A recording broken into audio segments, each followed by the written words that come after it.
Do you need therapy in order to have a good life? What is the difference between therapy and philosophy? Well, today I want to discuss the differences and how you need to use the right tools to build a good life. Hello, friends. My name is Eric Cloward, and welcome to the Stoic Coffee Break. The Stoic Coffee Break is a weekly podcast where I take aspects of Stoicism and do my best to break them down to their most important points. I pull from ancient and modern wisdom, as well as psychology, neuroscience, anything I can get my hands on that can help you to think better, because I believe if you think better, you can live better. This week's episode is called Before You Book the Therapist, Build the Foundations. We should not use philosophy like a herbal remedy, to be discarded when we're through. Rather, we must allow philosophy to remain with us, continually guarding our judgments throughout life, forming part of our daily regimen, like eating a nutritious diet or taking physical exercise. Musonius Rufus. A few years ago, a friend of mine called me in crisis. And I mean a real crisis. The kind of call where you stop whatever it is you're doing and you just listen. She was telling me that she didn't know if she just wanted to keep going. She was exhausted and hopeless, and she couldn't see a way through. So the first thing we did was we got her help, emergency help. So short-term therapy was the right call, and I'd make it every single time. If you're ever in that place or someone you love is, that's exactly what you do. You get them safe first. But here's the thing that has stayed with me for years since that incident. Once she was past the acute crisis, once she felt safe, she started to figure out what had brought her to that edge. And you know what it turned out to be? She was working nights, and she had been doing so for years, getting 4 or 5 hours of broken sleep during the day, eating badly, barely seeing her friends because her schedule didn't line up with anyone else's. When she switched to a day schedule, she started sleeping 7-8 hours a night. And within a few weeks, she was a completely different person. Not just a little better, but completely different.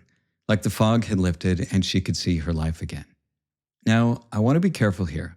I'm not saying everyone in a mental health crisis just needs sleep. And I'm not minimizing what she went through or what anyone else goes through. What happened to her was real, and getting her into emergency care was essential. But I also can't ignore what actually changed her life. It wasn't a breakthrough in therapy. It wasn't a new medication. It was sleep, a basic human need that she hadn't been meeting for months. And that story has sat with me for years because it points at something I think our culture has gotten confused about. We've started treating therapy as the default answer to almost everything. Feeling anxious? Find a therapist. Feeling sad? Find a therapist. Feeling lost, unmotivated, disconnected, purposeless? Find a therapist. It's become almost a moral obligation. If you're not in therapy, there's a quiet suggestion that maybe you should be, that you're avoiding doing the work. So I read an article recently by Scott Galloway on this, and I want to be clear, he's not the villain in this episode. He's actually pointing to a lot of the same things that I'm going to point out today. He talks about the structural issues, economic instability, disconnection, the fact that therapy isn't even accessible to a huge number of people. He's pushing back on the same cultural drift that I'm going to push back on today. And that drift is real, and I think it's costing us. And here's my own story with this. I've been in therapy at different points in my life. Some of it was helpful, and some of it wasn't. And when I look honestly at what actually moved the needle for me, it wasn't usually the therapy sessions. I found myself talking around my problems a lot, getting close, backing away, getting close again. But the real work I did, the work that actually changed me, came from deep journaling, sitting alone and being brutally honest with myself, looking at all the things that I didn't like about myself and learning to just accept them. And that wasn't therapy, that was philosophy. And that's the thing I want to talk about today, because I think a lot of us are reaching for therapy when what we actually need is philosophy. We're reaching for a specific tool when what we need is a framework for living. And we're reaching for a clinical solution rather than what we're really facing, which is a life structure problem. Now, most of what we're calling mental health problems today, I think are life structure problems. And most of what we're calling self-care is a substitute for the self-building that we're actually avoiding. And that's what I want to unpack in this episode today. So let me start with something that I find genuinely remarkable. Every serious ancient tradition, the Stoics, Aristotle, the Epicureans, the Buddhists, the Confucians, They all converged on roughly the same answer to the question of what makes a human life go well. Different vocabularies, different metaphysics, different gods or no gods, but the core is almost identical. A functioning body, real friendship, meaningful work, a sense of being part of something larger than yourself. Enough material security that survival isn't consuming all your attention. And some kind of disciplined self-understanding, a way of examining your own life honestly. That's it. That's the list. And has been that list for about 2,500 years. So Marcus Aurelius would wake up in the morning, and one time he wrote, "At dawn, when you have trouble getting out of bed, tell yourself, I have to go to work as a human being. What do I have to complain about if I'm going to do what I was born for, the things I was brought into the world to do? Not the work of an emperor, not the work of a great man, the work of a human being," meaning participation in the whole, contribution, showing up for your role in something bigger than yourself. Aristotle spent 2 entire books of the Nicomachean Ethics on friendship, 2 out of 10, because he understood that real friendship, philia, the kind of friendship where someone knows you and still loves you, where you shape each other over years, is not a nice to have, it's foundational to a good life. You can't flourish alone. Seneca's letters are almost entirely about this. He writes to his friend Lucilius for years about how to live, about the shaping power of good company and the corrosive power of bad company, about how much of who you become is just the people you spend your time with. Musonius Rufus, one of the Roman Stoics, wrote entire lectures on food and exercise because he understood, a point that seems obvious and yet we keep forgetting it, that you cannot philosophize well while malnourished and sedentary. He wrote, "For obviously the philosopher's body should be well prepared for physical activity, because often the virtues make use of this as a necessary instrument for the affairs of life." The body is the instrument of the good life, not optimized, not biohacked, just present and functional. Now here's where it gets interesting. Modern psychology, modern neuroscience, modern public health research, they all keep rediscovering this list, and they keep dressing it up in new vocabulary. Social connection reduces cortisol. Well, yeah, that's what Aristotle said.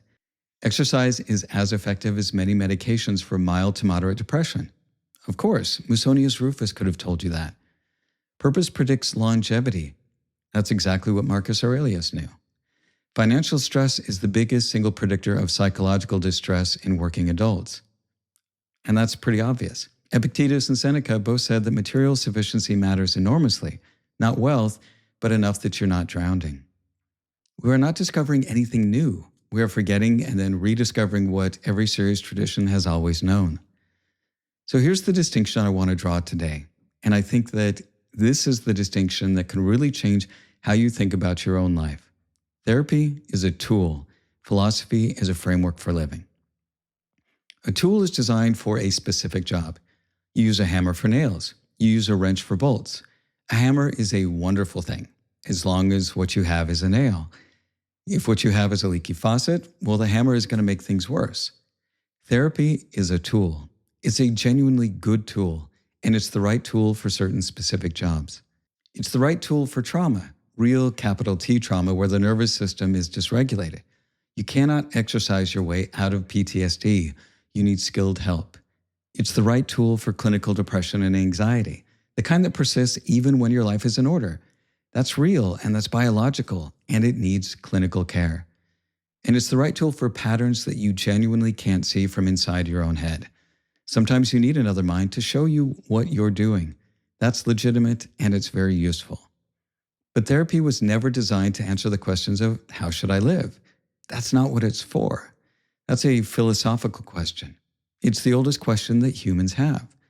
And we have 2,500 years of serious thinking about it that we're largely ignoring in favor of a tool that was designed for something else. Therapy can't make an isolated life feel more connected. The therapist isn't your friend, and that's not a failure of therapy. It's a category mistake about what therapy is. Therapy can't make meaningless work more meaningful. It can't replace sleep and sunlight and movement. Therapy can't fix financial instability or generate a purpose larger than yourself.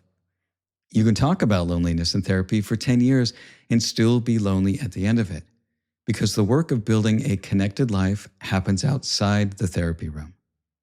Now, I have to say something honest here, because if I don't, this whole episode just becomes a hot take, and that's not what I'm going after. The foundations I'm talking about have gotten structurally harder to build. This is not imaginary. Housing eats half of a lot of people's income. Work has gotten more precarious and more stripped of meaning. Dating apps have broken the on-ramp to partnership for a lot of people. Communities have dissolved. The third places, such as cafes, clubs, civic organizations, the churches for those who want them, the extended family networks, a lot of that has been thinned out in our modern society. So when someone in 2026 is struggling to build a life with real friends, meaningful work, and economic stability, they're not failing at something easy.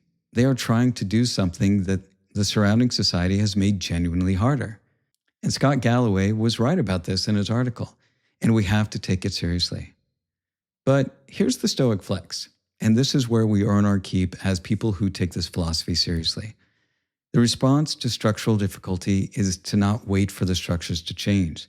The response is to focus on what is yours to do and build the foundations anyway. And that's what Marcus Aurelius and Epictetus and Seneca taught. You don't get to choose the world you were born into. You get to choose what you do with it. All right, so what does this actually look like, and how does this actually play out in your life? Meaning, how do you build the foundations to a better life? First, though, I think there are three categories that get confused. And once you can see them clearly, a lot of this becomes easier to navigate.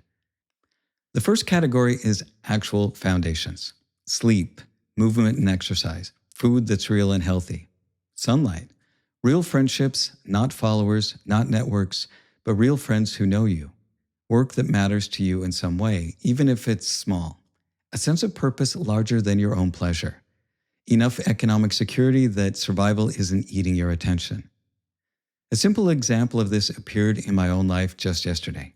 I was feeling really moody and annoyed with everything in the world. I tried journaling to figure out what was at the root of it, but nothing surfaced. Finally, later in the day, I took a nap. And when I woke up, it was like the world had changed. I felt happier, and that pessimistic mood had just disappeared. Now, this wasn't magic. It was just a foundational need that needed to be addressed. And that's the first category. That's the core list. The second category is what I call foundation theater. This is the stuff that looks like taking care of yourself, feels like effort, but doesn't actually touch the real problem. This is things like 4 a.m. routines, ice baths, elaborate supplement stacks, and biohacking. Productivity systems that exist to make you feel like you're building something. And look, I'm not saying any of these things are bad in and of themselves. Cold water is fine. Getting up early is fine if it actually serves your life. Supplements can be useful. None of this is the enemy. Now, the problem comes because these oftentimes become the substitute for the foundations. When the ice bath is easier than the hard conversation you've been avoiding with your partner. When the 4 a.m. routine is easier than admitting that you're just in the wrong job. When the supplement stack is easier than going to bed at a reasonable hour. When the productivity system is easier than doing one thing that actually matters. Foundation theater is seductive because it feels like work. It feels like you're doing something hard. But if you notice, the hard things you're doing are always the things that don't require the actual courage. They don't require you to face the thing that you're avoiding. The third category is therapy as substitute. This is using therapy or any form of ongoing self-analysis to process a life instead of building one. And I want to be really careful here because I'm not saying that therapy is bad. I said that clearly earlier. Therapy for trauma, for clinical conditions, for specific stuck patterns, that's the right tool for the right job. But there's a version of it where someone spends years talking about their loneliness instead of calling someone, talking about their job dissatisfaction instead of looking for a new one, years understanding their patterns instead of doing anything different. That's the tool being used for the wrong job. That's philosophy's work, being asked of a clinical intervention. So I'll tell you what worked for me personally. So I mentioned earlier that I found myself talking around my problems in therapy. And what actually changed was deep journaling, just sitting with a pen and paper and being willing to write down what I actually thought and felt, what I actually feared, what it was I actually didn't like about myself. And I want to point out that this practice isn't something that I invented. This is what the Stoics practice. Seneca ended every day by reviewing his own conduct. He wrote, "When the light has been removed and my wife has fallen silent, aware of this habit that's now mine, I examine my entire day and go back over what I've done and said, hiding nothing from myself, passing nothing by." And Epictetus echoed this sentiment. "Admit not into your tender eyelids till you have reckoned up each deed of the day. How have I erred? What done or left undone?" Marcus Aurelius wrote the Meditations to himself as a practice of this honest self-examination. That's why this is one of the oldest and core practices in philosophy. It's not therapy. It doesn't require a professional. It requires one thing, and it's a thing that is hard but simple: the willingness to be truly honest with yourself. And that willingness, that's what emotional courage actually is. Not the willingness to optimize or look disciplined, the willingness to sit with yourself and to see yourself clearly. So here's what I want you to notice about real emotional courage, as opposed to its performance. Real courage is embarrassingly simple and almost always uncomfortable. It is easier to book a therapy session than to call the friend that you've been avoiding. It's easier to buy a supplement stack than to quit the job that is hollowing you out. It's easier to meditate on your loneliness than to invite someone to lunch. It's easier to scroll a forum about self-improvement than just to go to bed at 10 p.m. None of the courageous things require insight. They don't require understanding. They require doing the thing. Epictetus said it plainly. If you want to be a writer, write. If you want a connected life, then connect. If you want a healthy body, take care of it. There isn't a trick. There isn't a hack. There's just doing. So let me give you 2 ways to work with this. I know that my listeners are all different. Some of you are more reflective and some of you are more action-oriented, and so I'd like to serve both of you. If you're the reflective type, here's what I would suggest. Sit down this week with a notebook, not a phone or a computer, but real honest paper, and do an honest audit. Write down what's actually troubling you right now, and then ask how much of this is a specific psychological problem that would benefit from a skilled professional, and how much of it is a foundational problem. Maybe it's a sleep problem, a connection problem, a purpose problem, a movement problem. Maybe it's a money problem. Be honest. That's the only rule. Don't protect yourself. Don't flatter yourself.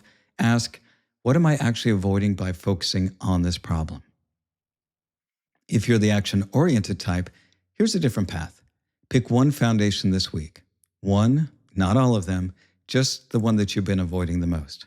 Maybe it's sleep. You know you should be in bed by 10 or 11, and you've been in bed by 1 for 6 months. Fix that one thing. Maybe it's connection. So call a friend. Make it an actual phone call, not a text, and make a plan to see them. Maybe it's movement. So take a 30-minute walk outside every day. Maybe it's a hard conversation that you've been avoiding. Have that conversation. Pick one, do it for 2 weeks, notice what shifts. And I promise you that it will shift more than you think. And let me say one more time, because this matters. If after you've built the foundations, after you're sleeping, moving, connecting, doing work that matters to you, after all of that, if you're still struggling, then yes, absolutely find a therapist. Go get the right tool for the specific job, because that's what therapy is for. And please, if you're in crisis right now, get help today. The foundations argument is not for an emergency. An emergency needs emergency care. But for the rest of us in our ordinary lives, with our ordinary discontentment, most of what's troubling us is not a clinical problem. It's a life problem. And it has an answer, and the answer is old, and the answer works. So here's what I want to leave with you today. The easier path is always available. The easier path is the one that lets you keep doing what you're doing already. Taking a pill to tolerate a life you shouldn't be tolerating. Booking a session to process a friendship that you should just repair. Buying a course on discipline instead of going to bed on time. Meditating on your isolation instead of inviting someone to dinner. The easier path has an answer for every problem, and the answer never requires you to actually change anything. Emotional courage is different. Emotional courage is the willingness to look at your discomfort and ask the harder question. Not what's wrong with my brain, but what's missing from my life? The second question is harder because the answers demand actual action. They demand that you build the foundations for a good life. So my friend, the one that I told you about at the beginning, she didn't need a decade of therapy to understand why she was in crisis. Once she was safe, what she needed was sleep. And she had the courage to make a big change, different job and a different schedule. And that's the move. That's what it looks like. Therapy is a tool, and a very good one for the right job. Philosophy is a framework for living, and they're not in competition because they're not the same thing. Don't ask either of them to do what the other one does. You don't need to be optimized, you need to be built. And the building, the actual, real, unglamorous building, is waiting for you. It looks like sleep. It looks like a walk. It looks like the phone call that you've been putting off. It looks like the honest page of journaling where you finally tell yourself the truth. And it looks like showing up today for the life that you actually want to be living. And that's the work. That's always been the work, and no one can do it for you. The foundations are older than we are, and they've been waiting for us the whole time. So start building that foundation today. And that's the end of this week's Stoic Coffee Break. As always, be kind to yourself, be kind to others, and thanks for listening. Also, if you haven't purchased my book, Stoicism 101, I would really appreciate it if you would. You can find out more information about that at my website at stoic.coffee. Also, if you aren't following me on social media, I'd appreciate it if you would. You can find me on Threads and Instagram at stoic.coffee. And you can find me on YouTube, Facebook, and LinkedIn at Stoic Coffee, all one word. Thanks again for listening.